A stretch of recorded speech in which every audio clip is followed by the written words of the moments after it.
June 2వ తారీఖు తెలంగాణ రాష్ట్ర ప్రజలకు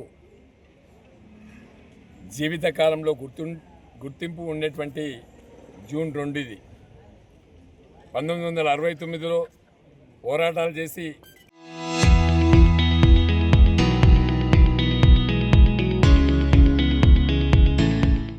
చాలామంది ప్రాణాలు త్యాగాలు చేసి తెలంగాణ రాష్ట్ర ఉద్యమంలో ఎంతోమంది తెలంగాణ రాష్ట్రం కావాలని పోరాటం చేసినప్పుడు కొంతమంది తెలంగాణ ద్రోహుల వల్ల 69లో తెలంగాణ రాష్ట్రాన్ని సాధించలేకపోయినాం.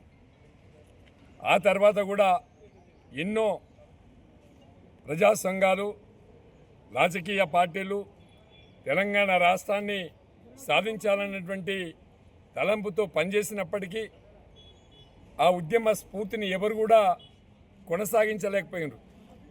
2001లో తెలంగాణ రాష్ట్రాన్ని సాధించాలన్నటువంటి తెలంగాణ రాష్ట్ర ప్రజలకు జరుగుతున్నటువంటి అన్యాయాన్ని, తెలంగాణ రాష్ట్ర రైతాంగానికి జరుగుతున్నటువంటి అన్యాయాన్ని, తెలంగాణ రాష్ట్రంలో ఉన్నటువంటి నిరుద్యోగులకు జరుగుతున్నటువంటి అన్యాయాన్ని అసెంబ్లీ వేదికగా ఆనాడు ఉన్నటువంటి ఉమ్మడి సమైక్య రాష్ట్రంలో మన కేసీఆర్ గారు గొంతెత్తి మాట్లాడి తెలంగాణ ప్రజలకు తెలంగాణ రాష్ట్రం కావాలన్నటువంటి ప్రజల యొక్క కోరికని, ప్రజల యొక్క ఆలోచనని అసెంబ్లీ వేదికగా మాట్లాడి జలదృశ్యంలో 2001లో తెలంగాణ రాష్ట్ర సమితిని ఏర్పాటు చేసి 14 సంవత్సరాలు పోరాటం చేసి అమరుల యొక్క త్యాగ ఫలితాన్ని ఉద్యమకారుల్ని, ప్రజా సంఘాలని,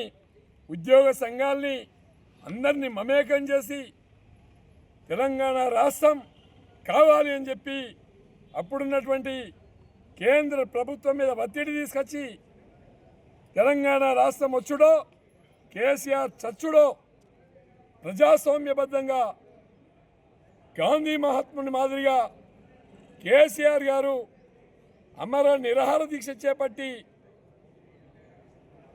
కేంద్ర ప్రభుత్వం మీద ఒత్తిడి తీసుకొచ్చి తెలంగాణ రాష్ట్ర ప్రకటనను చేపించి జూన్ 2న తెలంగాణ బిల్లును తెలంగాణ రాష్ట్రానికి వచ్చే విధంగా చేసినటువంటి గొప్ప ఉద్యమకారుడు, సమయస్ఫూర్తితో పనిచేసినటువంటి నాయకుడు కేసీఆర్ గారు.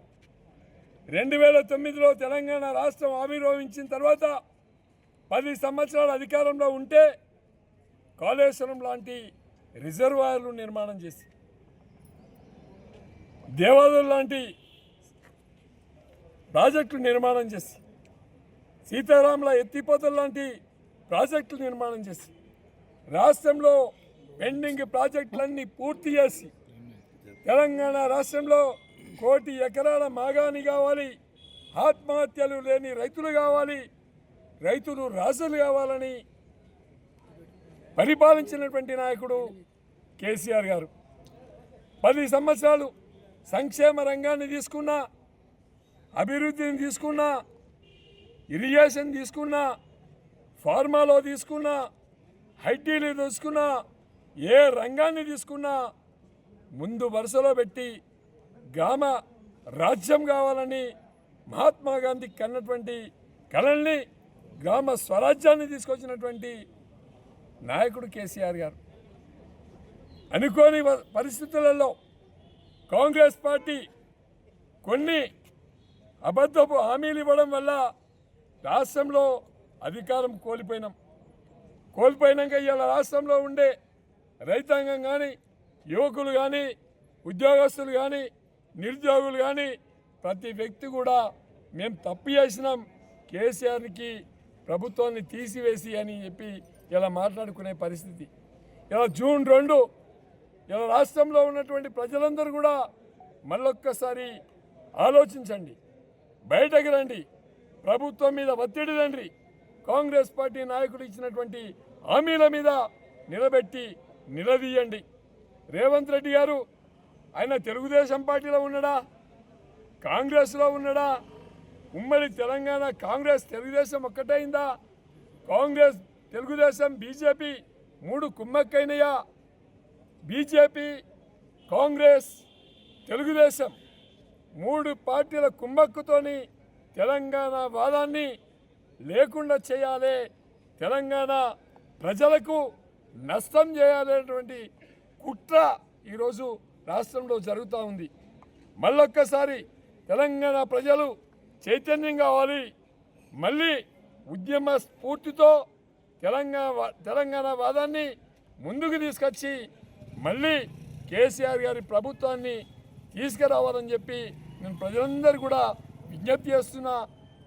మరొక్కసారి తెలంగాణ ప్రజల్ని మళ్ళీ కూడా ఆలోచించమని చెప్పి ఈ సందర్భంగా తెలియజేస్తూ జై తెలంగాణ, జై కేసీఆర్, జై హరీష్ రావు గారు ఉద్యమం స్టార్ట్ చేసి మన కోసమని 14 ఏళ్ళు ధర్నాలు ఉద్యమం చేసి 9 రోజులు నిరాహార దీక్ష చేసి పట్టు వదలకుండా మన కోసం తెలంగాణ సాధించడం జరిగింది.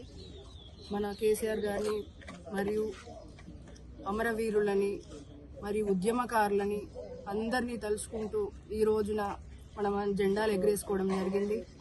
అలాగే వాళ్ళ త్యాగ ఫలం ఎప్పటికీ మనం ఇప్పుడు అనుభవించే సుఖము ఇప్పుడు మనము ఈ తెలంగాణలో ఈ విధంగా ఉన్నామంటే వాళ్ళ త్యాగ ఫలమే అని చెప్పుకోవాలి. ఇప్పుడు మనం ఈ 2.5 ఏళ్ల నుంచి మన కాంగ్రెస్ ప్రభుత్వాన్ని చూసినట్టయితే ప్రజలందరూ కూడా నిరుత్సాహంగా ఉన్నారు. మహిళలను చూసినా 6 గ్యారంటీలు అన్నారు, అందరు నిరుత్సాహంగానే ఉన్నారు. మహిళలకి 6 గ్యారంటీలు, అది బంగారం ఇస్తా అన్నారు, అది ఇవ్వలేదు. వృద్ధులకి 4,000 పెన్షన్ ఇస్తా అన్నారు, అది లేదు. నిన్న ఇచ్చినాం మేము కళ్యాణ లక్ష్మి చెక్లు అని, అది కూడా అందరికి ఇవ్వలేదు. ఏది చూసినా నామకే వాస్తే ఏదో 1, 2, 20% ఇస్తున్నారు. దాన్ని బాగా వైరల్ చేస్తున్నారు. మేమేమో 100% చేసినాము, ఎక్కువ డప్పు కొట్టుకోలేదు, వైరల్ చేయలేదు. అదేమో మేము చేసిన పొరపాటు.